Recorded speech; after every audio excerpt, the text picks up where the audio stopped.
S'il y a quelque chose de dangereux aujourd'hui à craindre, c'est le milieu chrétien. Beaucoup d'entre nous, nous avons été blessés par ce qu'on appelle des chrétiens. Beaucoup ont eu des séquelles psychologiques à cause de quelqu'un qu'ils ont appelé frère. Et beaucoup d'entre vous pensez toujours que l'église, c'est un endroit où tout est beau. Tous ceux que vous appelez frères à l'église sont de bonnes personnes. Non, méfiez-vous et détrompez-vous. Parmi ces gens-là chrétiens, il y a de bonnes personnes, il y a de mauvaises personnes. Mais il y a aussi des agents du diable qui veulent voir votre nez creuser ou partir. Faites attention, le poison est à l'église. Et je ne vais jamais cesser de le dire. Au moins une fois par mois, je viendrai vous prévenir qu'il y a le poison à l'intérieur des églises. Ce n'est pas parce que c'est écrit église qu'il n'y a pas de poison. Vous devez faire attention à vous. Faites attention. Bienvenue mes chers amis dans votre émission Entre nous. Ici nous décryptons toutes les vidéos que vous nous envoyez. Nous allons lire la citation du jour et j'espère que ça va vous aider à réfléchir. Pour commencer, je vous dis générique avec Penguin Pasteur. Penguin Pasteur, Penguin Pasteur, Penguin Pasteur, il lave nos mamans, Penguin Pasteur. Voilà, aujourd'hui je trouvais une très bonne citation qu'une sœur m'a envoyée. La sœur est en Afrique, elle est en Côte d'Ivoire. Elle m'a dit, frère William, je t'envoie cette citation qui va t'aider à parler, à pousser nos frères à bien comprendre les choses de la vie. Et quand j'ai regardé cette citation, j'ai compris d'où je viens. Je suis compris comment est-ce que Dieu a travaillé dur pour me ramener là où je suis. Et je me suis dit, c'est beau que je puisse vous l'apporter. La citation nous dit, quelle que soit la durée de la nuit, le soleil finit toujours par s'élever. Quelle que soit la durée de la nuit, le soleil finit toujours par s'élever. Ça veut dire, quelle que soit la durée de ta souffrance, quel que soit ce que tu passes aujourd'hui, un jour, la situation va changer. Vous savez, souvent on vit tellement de situations difficiles dans nos vies qu'on pense que rien ne peut arriver. On pense que rien ne va changer. Mais quelle que soit la durée de la nuit, le soleil va prendre place dans ta vie. Ici, le soleil va représenter la grandeur, la faveur de Dieu. Et la nuit va représenter le ténèbre, les problèmes que tu vis. Alors, je vais dire à quelqu'un ce matin, quelle que soit la situation que tu traverses, quelles que soient les épreuves que tu traverses, un jour tu vas sourire. Un jour tu vas dire Dieu est grand. Oh, j'étais en train de me rappeler un jour, je conduisais et puis je rentrais. Il y a comme une image qui est venue dans ma tête. Je me suis rappelé un jour, quand j'étais au Canada, j'étais troublé, j'étais stressé, je ne savais pas quoi faire de ma vie. Et le jour-là, je suis sorti dans la rue, je suis allé marcher et j'ai posé la question à Dieu, Seigneur, qu'est-ce que tu veux faire de moi dans ce pays? Je ne savais pas quoi faire. J'étais perdu. Ça faisait 2 ans que j'avais aménagé seul à Montréal. Je ne savais pas quoi faire. J'avais plus de boulot. J'étais perdu. Tout le monde me fouillait. Personne ne me considérait. J'ai posé la question à Dieu. Et aujourd'hui, quand je me suis regardé, j'ai dit, waouh, Dieu, il fallait que je passe par tout ça pour comprendre la vie. Peut-être que tu passes une épreuve qui va t'aider à comprendre la vie. Alors ne baisse pas les bras. Ne pleure pas. Ne pense pas que tout est fini. C'est lorsque tu penses que tout est fini que Dieu commence à faire de grandes choses dans ta vie. Alors retenez ce proverbe. Peut-être que vous connaissez ce proverbe ou peut-être que vous n'êtes pas africain. En regardant ce proverbe, gardez ça dans votre tête. Quelle que soit la durée de la nuit, virgule, le soleil finit toujours par s'élever. Point. Vous voyez qu'il y a une virgule, il y a un point. Et il y a des cédilles. Les cédilles au milieu, ça veut dire que tu auras des épreuves, mais ces épreuves ont toujours une fin dans ta vie. Sois béni et dis-moi ce que tu penses de ça. Voilà, aujourd'hui nous allons parler de la sœur Nadège Mbouma et de la famille de la sœur Nadège qui a été empoisonnée. Oui, dans le milieu chrétien, on empoisonne les gens. Vous devez le savoir. Dans le lieu où on parle de Dieu, dans ce même lieu, il y a des gens qui empoisonnent les gens. Rappelez-vous dans la Bible, il y avait les fils de Dieu et le diable était au milieu des fils de Dieu. Là où les gens se réunissent pour Dieu, il y a toujours des ennemis dedans. Voilà pourquoi vous ne devez pas faire confiance à tout le monde. Vous ne devez pas sourire aux gens qui s'appellent chrétiens, parce que c'est derrière le terme chrétien que beaucoup détruisent des vies des autres. Et je vous dis la vérité. Nous allons regarder cette vidéo de la sœur Nadège qui est en train de parler comment est-ce qu'on l'a empoisonné. Ça fait mal, hein? Ça fait très mal. Mais c'est les chrétiens. Ce n'est pas une païenne qui a empoisonné Nadège et son mari. Ce n'est pas une fille qui est venue des boîtes de nuit. Ce n'est pas un garçon qui fume la chicha. Non, c'est à l'intérieur de l'église. C'est des gens qui l'ont fait. Faites attention, on va suivre. Ce témoignage poignant de la sœur Nadège Mbouma, épouse du pasteur Atoms, qui révèle avoir été empoisonnée, elle, son mari et même sa famille, donc les enfants, ils ont été empoisonnés jusqu'où va la méchanceté des hommes. Aujourd'hui, vous pouvez vous réveiller, vous avez l'impression d'aller bien, jusqu'à ce que vous découvrez que vous avez le poison dans votre corps. Écoutez. Mon beau-frère m'appelle, le petit frère de mon mari. Il est pasteur, il est prophète aussi. Il m'appelle, il me dit, il aime bien m'appeler mère, ça va? J'ai dit, ça va pas, je me sens pas toujours bien jusqu'ici. Je dois être même hospitalisée. Tout ça. Il a dit, je viens de faire un... Il a dit, je sais pas comment te le dire, mais c'est comme si j'ai eu mes yeux fermés, comme un petit sommeil de 5 minutes. J'ai vu une scène, il m'a raconté la scène, il a dit... Finalement, dans la scène en question, je ne sais pas dévoiler tout ça, finalement, à la fin de cette scène, il a vu que j'ai été empoisonnée. Alors, il me dit, je viens à peine de sursauter, mais je préfère quand même que vous checkiez de ce côté-là. J'ai senti ça en me réveillant, que vous devez voir ce côté du poison. Alors, quelques minutes, j'ai coupé avec lui, mon mari rentre dans la maison. Je lui raconte, je dis, regarde, ton petit frère vient de m'appeler, il m'a dit ça. Il a dit, quoi? Il a dit, ça fait, avant même qu'on aille à l'hôpital, c'est ta sœur qui m'avait appelé. J'ai dit, qu'est-ce qu'il y a? Qu'est-ce qu'elle t'a dit? Elle a dit qu'elle était en train de prier parce qu'elle s'inquiétait pour moi. Tout le monde s'inquiétait pour moi. Je pouvais voir que les gens s'inquiétaient, mais personne ne pouvait faire quelque chose.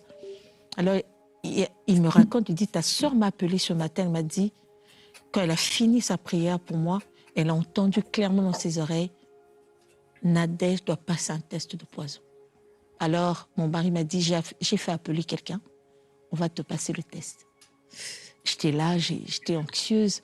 Mais en même temps, au fond de moi, je me disais, vaut mieux qu'on le sache. La personne arrive, il fait le test, et puis il me demande, est-ce que vous avez mangé ce matin? Je lui ai dit, oui, j'ai pris quand même quelque chose. Elle a dit, ça ne serait pas fiable. C'est bien de faire cet examen à jeun. Et ce qui était choquant, c'était que mon mari, en plaisantant, il dit, ah, la personne pour qui vous êtes venu faire les tests, elle a mangé. Vous pouvez me faire un test? Il parlait en blaguant. Il a dit, bon, faites-le moi, je n'ai pas mangé. Et ce qui était choquant, lorsqu'on lui fait le test, même le monsieur qui faisait le test a crié. Il a dit à mon mari, ces genres de résultats, je les ai à l'hôpital parce que c'est déjà... Et puis je vous dis qu'Atoms, c'est mon oncle. Hein. Je vous ai déjà dit ça. Atoms, c'est mon oncle. Oui. Atoms, c'est le petit frère à ma mère. Ma mère a vu Atoms grandir comme ça. Maman Nicole. Atoms, si tu vas regarder cette vidéo, je suis le fils de Maman Nicole. Dada Nicole. Je suis son fils. William Jenny. Donc, je suis le neveu d'Atoms. Donc, je sais ce que je dis. Voilà. Déjà, les gens qui sont à l'hôpital, quand je pars vite, ils sont déjà dans le coma, qui donnent ces genres de résultats. En fait, on a découvert que mon mari était empoisonné, là, sur place. On était tellement choqués. Mon mari lui a dit, OK, revenez demain matin pour que ma femme passe le test. On était restés quand même toute cette soirée-là en se disant, il n'avait rien de spécifique qui montrait, il ne maigrissait pas comme moi. Mais c'est vrai que ce que j'avais constaté, mon mari commençait, des fois quand il dormait, son oreiller était rempli d'eau. Il se disait, pourquoi je transpire ainsi? On ne comprenait pas tout ce qui s'est passé. Il avait des petits bobos qu'on ne savait pas. Et pourtant, mon mari, il est le genre de personne, le mois de janvier, il va faire son check-up général. Il n'aime pas être surpris par quoi que ce soit. Il fait ses examens. Mais on ne trouvait rien. Alors finalement, on a compris qu'il était empoisonné. Le lendemain, le monsieur revient pour moi. Dès qu'on regarde, c'était clair, j'étais empoisonnée. Alors mon mari me dit, pourquoi on ne passerait pas ce test aux enfants aussi? On passe le test aux enfants. 2 de nos enfants étaient empoisonnés. En ce moment-là, sur place, c'est comme si j'ai oublié que moi, j'étais empoisonnée. J'étais plus choquée par rapport aux résultats des enfants. Je me disais, qui veut tuer mes enfants? Vous comprenez? On empoisonne Atoms, on empoisonne sa femme et on empoisonne même les enfants. Ça veut dire qu'ils ont été empoisonnés à l'église. À l'église. Parce que quelqu'un ne peut pas venir dans leur maison le faire. C'est à l'église. C'est les chrétiens. C'est les gens qui disent, Seigneur, bénis-nous. C'est les gens qui prient en langue. C'est eux qui ont empoisonné. On continue. Une méchanceté qui règne dans votre milieu chrétien là. J'ai commencé à pleurer sur place. Je ne pleurais même pas pour moi, ni pour mon mari. Je pleurais pour les enfants. Je me disais, Seigneur, qu'on essaie de tuer Atoms, qu'on essaie de tuer Nadège, je vais comprendre. Mes enfants, j'étais choquée.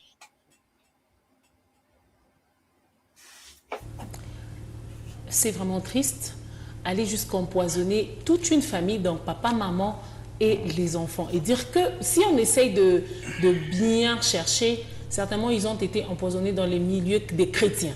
Ouais. Parce qu'on sait qu'Atoms et Nadège, ce sont des chrétiens, ils servent le Seigneur, leurs enfants également. Donc si vous essayez vraiment de bien chercher, ils ont été empoisonnés dans un environnement des chrétiens. Il y a le bishop Charles Matondo qui avait prédit, qui avait prophétisé sur ça, l'empoisonnement du pasteur Atoms Mbouma. Dans le mois de mars, il y avait un bishop qui avait prophétisé sur l'empoisonnement. Il avait senti, moi j'appelle pas ça une prophétie, c'est une parole de connaissance. Il avait senti que le pasteur Atoms va être empoisonné comme Alain Moloto. Ça veut dire qu'il y a un réseau de poison qui tourne à Kinshasa, qui tourne dans les églises, même en Afrique. Ces réseaux de poison tournent. C'est des personnes qu'on paye pour qu'ils puissent venir empoisonner les gens. Mais ils vont chercher les personnes de confiance autour de vous. Voilà pourquoi moi, ce n'est pas n'importe qui reste à côté de moi et je ne mange pas dehors. Donc, faites attention. Vous qui pensez qu'en allant à l'église, vous pouvez boire n'importe quelle eau, vous pouvez manger n'importe quelle nourriture, même des micros. Faites très attention. Écoutez ces bishops qui avaient eu cette prophétie. Souvenez-vous. Donc, il est connu au nom du pasteur Atoms. Prions pour lui. Je dis et j'insiste. Prions pour lui. Les jours qui viennent, il y a des choses condamnées qui vont arriver. Le diable est en train de faire quelque chose. Je l'ai vu. Ce qui s'est passé dans la vie d'Alain Moloto, ça a déjà commencé dans sa vie. Mais jusque-là, ils ne veulent pas parler. Mais j'attends dans mon esprit quelque chose va sortir dans les réseaux sociaux. Ça sera un secret qui a confié à quelqu'un. C'est un secret qu'il avait confié à quelqu'un. Et cet homme-là va exposer ça à une autre personne. Et ce secret va sortir dans le média. Ça va affecter l'image d'un groupe de gens. Ça va affecter l'image d'un leader, que je ne peux pas parler de son nom. Ça va affecter les noms d'une communauté. Et ça va provoquer des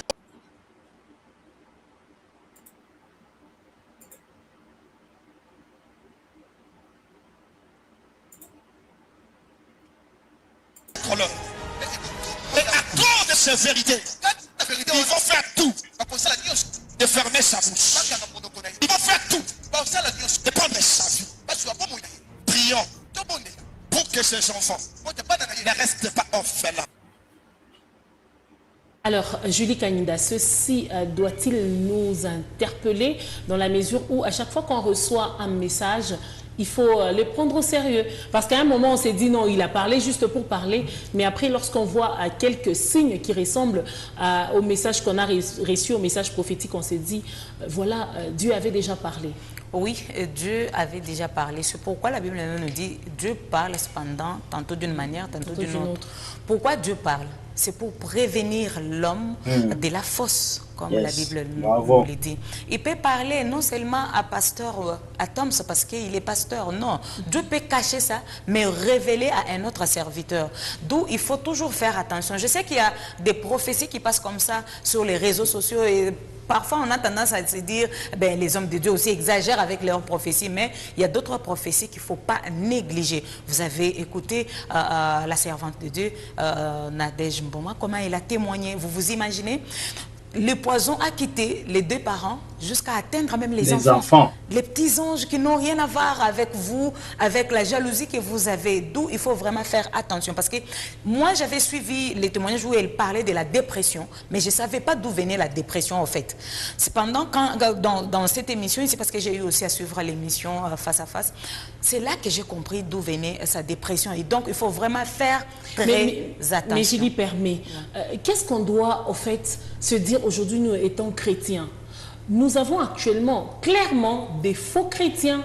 Parce que si dans un environnement de chrétiens où on doit se sentir en sécurité pour se dire on craint les seigneurs, les gens sont capables de s'entretuer au point de mettre du poison. Il faut toujours être prudent parce que la Bible nous dit soyez humbles comme des colombes, mais prudents comme les serpents. Soyez humbles comme des colombes, mais prudents comme des serpents. C'est une phrase exceptionnelle. Moi, j'aime cette phrase parce que cette phrase nous pousse vraiment à prendre notre responsabilité. Moi, je vais vous expliquer une histoire. Sexy Boy voulait me faire du mal. Et un frère a vu ça dans le rêve. Il a vu comment est-ce que Sexy Boy voulait appeler ses amis pour venir me détruire. Et il m'a raconté tout. Et moi, pendant que je dormais, j'avais vu une image de ça. Vous comprenez? Les gens sont tellement méchants, mauvais, que vous pensez que vous allez leur faire confiance. Voilà pourquoi Dieu savait, il a dit, maudit soit celui qui met sa confiance dans l'homme. Il n'y a rien dans l'homme si ce n'est de la négativité. Quelqu'un peut prier, il jeûne, fais attention. Tu ne sais pas qui il est. Rare. Et aujourd'hui, à l'église, c'est le lieu où l'hypocrisie, la jalousie, la haine a pris place exceptionnellement. Les gens deviennent de plus en plus méchants dans les églises alors qu'ils prient beaucoup. Donc faites attention. Soyez prudents, les amis. Et donc, il faut toujours être prudent parce qu'on ne sait pas qui est en face de nous. C'est vrai, moi, je peux donner ma vie à Christ, Immaculée peut donner sa vie à Christ, mais la personne qui est en face de nous, qui s'est dit frère ou encore sœur, on ne sait pas si la personne a vraiment donné sa vie à Christ. D'où il faut être très prudent. Et par là aussi, j'ai béni Dieu parce qu'il est toujours dans sa parole. Dieu ne ment jamais parce que la Bible nous dit que si ceux qui auront cru au nom de Jésus-Christ prendront des breuvages mortels et cela ne leur feront point de mal. Je bénis Dieu pour ça en tout cas. Je bénis franchement Dieu parce qu'ils sont un témoignage vivant. Vous vous imaginez, papa, maman et deux les enfants. Mais ce que je me sens mal est qu'ils ont été empoisonnés au Congo et les mêmes personnes sont parties encore au Congo pour un programme d'adoration. Je vais donner un conseil au couple à Toms. Si vous pouvez oublier le Congo, s'il vous plaît. Oubliez le Congo. Vous êtes déjà au Canada, vous êtes installé au Canada à Granby. Et si Dieu fait grâce, je pourrais venir dire bonsoir à la famille. Évitez le Congo. Parce que les personnes qui vous ont empoisonné sont au Congo. Et peut-être comme vous êtes partis là, ils sont encore là. Et j'avais vu même une vidéo de la sœur Nadège qui ne voulait même pas que le frère Toms puisse toucher un bouquet de fleurs. Parce que le bouquet de fleurs avait l'air suspect. Mais j'avais vu la vidéo, mais vous n'avez pas compris. Moi, j'avais compris. Parce que l'histoire d'empoisonnement de Nadège, moi, j'avais dit ça il y a longtemps. J'avais vu ça, j'ai écrit ça dans mon Facebook comme parole de connaissance. Et après quelques semaines, ça sortit qu'il était empoisonné. Les gens peuvent le témoigner. Donc, faites très attention. Il y a des fils du diable qui portent des Bibles et qui portent des toges, qui sont gentils, mais derrière la gentillesse, il y a souvent une mauvaise chose à faire. Encore. On Il y a voit que éliminer Dieu toute une qui famille. peut, oui, qui peut faire ça. Noé Kalumba, on constate de plus en plus que dans les milieux des chrétiens aujourd'hui, il y a la haine, la méchanceté, au point où même les serviteurs des dieux entre eux sont prêts à s'entretuer. Donc aujourd'hui, vous allez apprendre que non, tel pasteur veut la mort de tel pasteur. Ce sont des choses réelles qu'on vit actuellement. Qu'est-ce que cela te dit? Mais moi, je crains un peu. C'est un milieu rempli de beaucoup d'hypocrites. Merci. Déjà, premièrement. Toi, Chenji a mis ça. Ouais, je vous dis franchement, ce que les chrétiens sont en mesure de faire, même un païen peut douter. Ah oui, on est là en train de... Ouais. Vous avez entendu? C'est que les chrétiens sont en mesure de faire, même un païen peut douter. Il a dit la vérité. Hein. Il a dit la vérité. Regardez votre entourage. La majeure partie des personnes qui vous ont fait du mal, qui vous ont blessé, ce sont les chrétiens. Qui a trahi Jésus? C'était Judas. Il était à côté de lui. Tu dois les païens, mais nos actes en tant que chrétiens. Je l'ai dit franchement, dans ce milieu-là, c'est là qu'on devrait avoir des modèles, des gens qui pouvaient facilement, par leurs actes, nous montrer que ça, c'est les bons chemins. Justement. Mais ce que nous sommes en train de voir, c'est le contraire. Aujourd'hui, en voulant faire du mal à quelqu'un ou à toute une famille, mais qu'est-ce que tu vas gagner vraiment des traits sûrs pour arriver à appliquer une telle méchanceté? La tu veux éradiquer satisfaction. toute une famille. Pour que tu gagnes quoi de nécessaire ou L'essentiel, d'important vraiment en retour? Est-ce que c'est tu vas l'homme vivre noir. sa vie L'homme ou tu vas noir, faire quoi en il est retour? méchant. Et ce sont des chrétiens qui font ça. En tout cas, moi, je suis très déçu aujourd'hui parce que même quand on dit qu'un chrétien, on les verra par son comportement. Et qu'il y aura une différence entre ceux qui servent Dieu et ceux qui ne les servent pas. C'est par les comportements et l'attitude. C'est pas l'argent, c'est pas le bien, mais c'est l'attitude et les comportements. On peut voir que celui-là, c'est un chrétien et l'autre, c'est un païen. Mais ce que nous sommes en train de voir, c'est vraiment le contraire. Mais bon, moi, ça ne me surprend pas. On finit très vite. Moi, ça ne me surprend pas parce que cette histoire n'a pas commencé aujourd'hui. Souvenez-vous, l'un des disciples de Jésus-Christ qui a mangé, prié avec Christ, que Christ même avait aussi mandaté pour aller Julie, on ne se souvient pas, s'il te plaît, laisse-nous. On parle ici de Judas. Si Judas a trahi Christ, que dire de nous ici? Seulement, je nous demande ici à être prudents. Il faut être prudent. On a retenu l'essentiel du message. Soyons prudents. Soyez prudents. Moi, j'ai toujours dit, je ne suis plus impressionnée par les personnes qui parlent en langue, par les personnes qui passent de nuit et de jour à l'église. Ou encore des Que tu sois faux ou que tu sois vrai, moi, je ne suis pas impressionnée parce que on ne sait pas identifier le faux de vrai. Tu peux voir quelqu'un parler en langue, mais c'est cette personne qui va te faire du mal. C'est cette personne qui te veut la mort. Du coup, attendez, soyez seulement vrais. Priez, ne soyez pas impressionnés par qui que ce soit. Les gens peuvent s'afficher des chrétiens, mais ce sont eux qui vous font du mal. Ils sont là juste pour vous aveugler. Prenez soin de vous. Dès lors qu'on ne peut pas identifier qui est vrai et qui est faux, en tout cas, on fait confiance à personne. On fait confiance à personne. Vous avez compris, hein?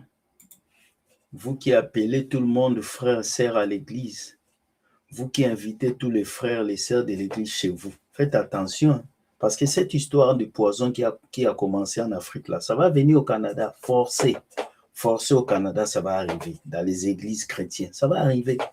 Faites attention. Et pas tous ceux qui prient à l'église qui vous aiment, c'est une vérité. On va passer une autre vidéo, le même sujet, mais c'est un autre pasteur qui parle et j'aime beaucoup ce pasteur parce que lui, il est poignant. Je tombe sur la vidéo de Maman Nadej. Mes frères, marchons dans l'esprit. Vous voyez des grandes églises, vous voyez des voitures, vous voyez l'argent. Mais vous ne savez pas ce qui se passe dans ces milliers. Tout est beau à l'extérieur. Tu les envies. Pas que les églises là ne sont pas bien, mais pour dire que tout ce qui brille n'est pas de l'or. Parce que normalement, à ce niveau-là, ils sont censés être bien. Spirituellement aussi, bien entourés. Maman Nadej, j'ai dit, vous avez vu comment j'étais amaigri. On ne savait pas qu'est-ce qui s'est passé. On a fait tous les examens pendant beaucoup de temps. Rien. Il n'y avait rien. J'avais les yeux qui sortaient. Et mon mari s'inquiétait. On a fait beaucoup d'examens. On ne voyait rien. Un jour, un médecin a dit qu'il fallait faire la perfusion. Au moment où Tom se prend la voiture pour amener sa femme à l'hôpital pour faire la perfusion, lui-même, il était empoisonné. Le Saint-Esprit peut passer même par la colère. Donc la colère de Maman Nadej, ce n'était pas contre Tom, son mari. La colère là était que le Saint-Esprit devait arrêter cette perfusion. Paraît-il qu'avec ce genre de poison, si on vous fait la perfusion, ça Vous permet mourrez. maintenant au poison de prendre tous les Prendre corps. point. Quand on est conduit par le Saint-Esprit, même les échecs deviennent victoires. Succès. Amen. Atoms, jeune spirituel qu'il est, Merci, il a pris la pasteur voiture, il a Samuel fait marche Pango. arrière, il est retourné à la Merci, maison. Il y a pasteur beaucoup Samuel d'années, Pango. quand Atoms chantait encore, ma femme le sait, j'ai dit à la personne qui est ici à côté, j'ai dit, tu vois ce garçon, c'est un grand prédicateur. Maman, tu le sais, non? On a fait un débat avec lui. Tout ça, l'année débat. Parce que j'avais dit qu'à Tom, ce garçon, la manière dont il parle, je sens que c'est un grand prédicateur. Le frère m'a dit, non, non, papa, non, non. Aujourd'hui, il est qui? Il est beaucoup plus docteur que chanteur.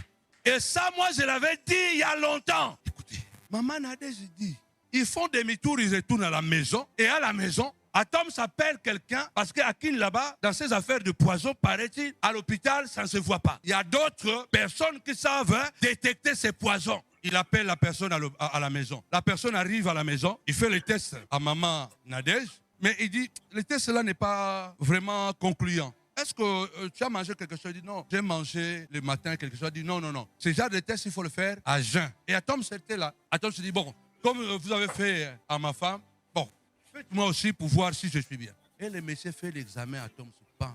Il se dit, waouh, le taux de poison qui est dans ton corps, ce taux, il faut que tu sortes. Mais il marchait, il conduisait la voiture. Atom, société empoisonné. Vous comprenez maintenant cette chanson? Donc il marchait en bonne santé, il avait un taux de poison élevé. Quelle église, Nzambe Nangai? Quelle église? On est en train de prêcher la prospérité, la gloire, l'élévation. Dieu est là. Mais l'endocricisme de la sorcellerie à l'extrême, avec les Bibles, avec les prophéties, mais vous empoisonnez les autres. Atom s'est surpris. Moi, je suis empoisonné, oui. Le lendemain, on fait les examens. Nadège, je suis empoisonné. Et Atom se dit, bon, en tout cas, comme c'est comme ça là, il faut faire aussi avec les enfants. Il faut avec les enfants, des enfants empoisonnés. Non, maman est là. J'ai jeté le téléphone. Je n'ai pas supporté. Imaginez les combats que j'ai eu dans ce pays, dans cette ville. Des réunions qui ont été faites à Paris, à Kin, à Brazzaville, à Luanda, à Abidjan. Des réunions ont été faites contre moi. Et j'allais vivre avec un entourage que je n'ai pas préparé. Vous allez seulement voir que non, tu as perdu tes enfants, tu as perdu ta femme, tu ne comprends pas qu'est-ce qui se passe. Et pourtant, je te dis non, ça ne peut pas avancer comme ça. Tu n'as pas encore une ceinture. Quand vous regardez David, il mettait dans son cercle fermé les gens qui faisaient des exploits pour lui.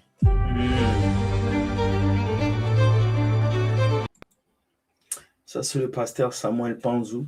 Il fait partie des pasteurs que j'écoute beaucoup. C'est un pasteur qui m'a beaucoup exhorté, édifié. Et dans ma liste des pasteurs que j'écoute, le pasteur Samuel Panzou en fait partie. Il est authentique, véridique, clair. Je l'aime beaucoup. C'est un pasteur que j'aime beaucoup. Pasteur Samuel Panzou, sois béni là où tu es. Dès que j'ai fait un tour à Paris, je passerai à ton église pour te dire bonjour. Sois béni. Vous vous posez la question pourquoi j'ai pleuré. J'ai pleuré parce que je me rappelle un jour, on était au Bénin, moi et ma famille, et on avait des difficultés. On est arrivé nouvellement dans un pays, on n'avait pas là où habiter. Et ma mère a rencontré un prophète. Ces prophètes avaient une église, ils prêchaient l'amour. Et nous sommes arrivés, le prophète a dit, je veux vous loger. Il nous a amenés chez lui, il avait une villa avec sa femme et les enfants. Et il nous a logés derrière. Moi-même, on m'a donné une chambre. Et la femme de ce prophète est venue, elle a commencé à crier. Sortez de ma maison. Vous êtes qui? Sortez. Vous pensez que quoi? On nous a chassés à 2h du matin de la maison. Oui. Je ne vais jamais oublier ces jours-là. Ouais. Un prophète de Dieu, il nous a renvoyés. Moi, ma mère et mes frères, on a pris des sacs. On est sortis de cette maison la nuit pour chercher un endroit où dormir. C'était un prophète de Dieu. Il prêchait l'amour dans son église, mais il n'était pas capable d'héberger une famille. Aujourd'hui, Chacun a sa maison. Je suis chez moi, tranquille. Faites attention. Ce n'est pas tous ceux-là qui portent des Bibles et qui sont des serviteurs de Dieu. Beaucoup cherchent juste leur intérêt. On va passer à la dernière vidéo, mes amis. C'était une anecdote. On va passer à la dernière vidéo et puis on va finir. Je sais que la vidéo d'aujourd'hui est longue, mais c'est pas grave. On va finir avec ça. Dieu n'a pas besoin de chrétiens. Dieu a besoin de disciples. J'entre sur Facebook. Je vois. Dieu n'a pas besoin des chrétiens. Dieu a besoin des disciples. Et c'est une vérité. Vois le témoignage d'un jeune prophète qui, comme moi, lui, il a quitté Suède. Il est venu s'installer à Paris avec sa femme et des enfants jeunes. On l'a empoisonné ici à Paris. J'étais en colère hier. En colère. Des pasteurs sorciers, des chrétiens sorciers. Comment on peut empoisonner un jeune garçon? Sa femme est jeune, ses enfants, l'aîné même je crois à 5 ans ou 6 ans. Il n'a pas des avions, il n'a pas de jet privé. Seulement parce qu'il a son impact, il vient d'arriver à Paris. Vous l'empoisonnez? J'ai regardé ma femme, j'ai dit, maman, l'esprit a commencé à me parler. Tu vois pourquoi tu dois former les disciples? Tu es trop ciblé, Panzou. Tu avais beaucoup de monde autour de toi, mais il n'y avait pas la sécurité. Vous savez comment on l'a empoisonné? Il a créé une cellule. Et un jour, il était en jeûne et prière. Il a ouvert son jeûne. Il dit, bon, je pars à la cellule. Quand il arrive à la cellule, il prie avec eux et on le donne à manger. Il prend 3 cuillères. Il sent que c'est pas bien. Il sort. Quand il sort, il arrive dans la voiture, il a des vertiges. Il a la présence de l'esprit. Il appelle sa femme. Il dit, maman, j'ai mangé quelque chose qui n'est pas bien. Il fait un effort. Il arrive à la maison. Et puis bon, il ne fait pas trop d'attention. Mais il voit qu'il commence à avoir des vertiges. Commence à perdre l'équilibre. Il va à l'hôpital, on ne voit rien. Pendant une année, le poison dans le corps. Il part voir un juif. Ce docteur juif dit, petit, mais tu es en danger. Il y a quelque chose avec toi. Vite, à l'hôpital. On doit te faire une endoscopie. Ça devait prendre 30 minutes, ça a pris 4 heures du temps. Il devait passer par les interventions, par les opérations. Jeune prophète, jeune avec ses enfants, avec sa femme jeune. Comment on peut arriver là? C'est parce que l'Esprit a quitté les églises. Le Saint-Esprit a quitté les églises. Quand le Saint-Esprit viendra, il vous convaincra du péché, du justice et du jugement, que tu seras jugé. Comment quelqu'un peut arriver à ce niveau-là? Et ce qui est grave, pendant qu'il est en convalescence, avant même la convalescence, il y avait une femme qu'il était en train d'aider. Il était en train d'aider cette femme. À un moment donné, il a compris qu'elle n'était pas bien. Il a décidé de ne pas continuer. Et cette femme l'a envoyé des messages. D'ailleurs, la personne là qui t'a donné le poison, il n'a pas bien fait ça. Tu devais mourir déjà. Donc c'était quelque chose préparé. Il a des messages. Et cette femme, elle est chrétienne. Elle est chrétienne. Chrétienne. Non, elle est chrétienne. C'est vous qui dites que non. Elle dit elle est chrétienne. Non, non, non. Faut pas dire non. Elle est chrétienne. Pour comprendre que vous êtes pressé ici, Dieu n'a pas besoin de chrétiens. Dieu a besoin de disciples. Parce que les chrétiens peuvent empoisonner. Un disciple ne peut pas empoisonner. Parce qu'un disciple, il a la nature du maître. Au moment où il est en convalescence, les membres de l'église ont fui. J'ai dit à maman, il y a des choses quand on pleure. Dieu, pourquoi tu es tard comme ça? Hey, vous connaissez le combat que j'ai vécu ici? Moi, j'arrive ici, j'ai rempli des salles. Ça crée une jalousie terrible. Et l'entourage était déjà pollué. Et Dieu a vu ça. Dieu a dit, je ne te donnerai jamais cette gloire. Tu risques de mourir. Dieu n'a pas besoin de chrétiens. Dieu a besoin de disciples. Allez, c'est bon. Bonne journée. Je finis la vidéo ici. Allez, partagez si vous voulez, likez si vous voulez, partagez. C'est bon. Je finis la vidéo ici. Bonne journée à vous. Bye. Ciao. Je suis très triste aujourd'hui. Je finis cette vidéo avec beaucoup de tristesse. En fait, la tristesse n'est pas le poison, mais la tristesse, c'est de voir que c'est des chrétiens qui empoisonnent les autres. Ça se passe à l'église. Et dans cette église, il y a des gens qui disent, Seigneur, je t'aime. Seigneur, tu es tout pour moi. Mon frère, ma soeur. C'est de l'hypocrisie. Écoute, coupe la caméra. C'est bon, on a fini. Bye. Merci.